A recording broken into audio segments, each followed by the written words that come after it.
I always was Daddy's little girl. I did everything with him, and he was my best friend. I wasn't really close to my mom, though.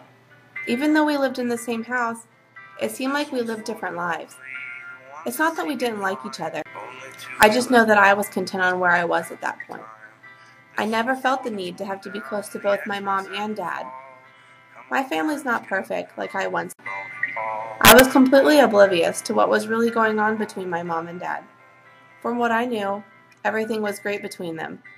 But I was so wrong. I realized this 3 years ago on July 4th. It all started with a nasty fight between my sister and mom.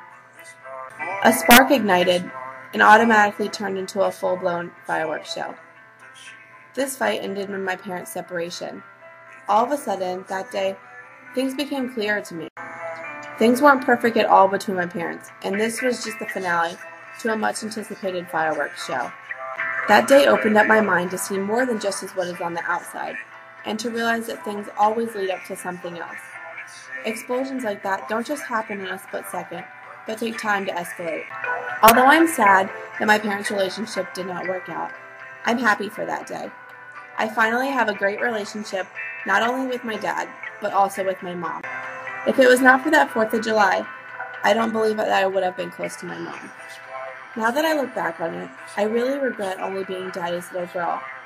My mom deserved to have a relationship with me too, and that's why I'm so grateful for their separation. Many people look at their parents separating as a bad thing, but I don't at all.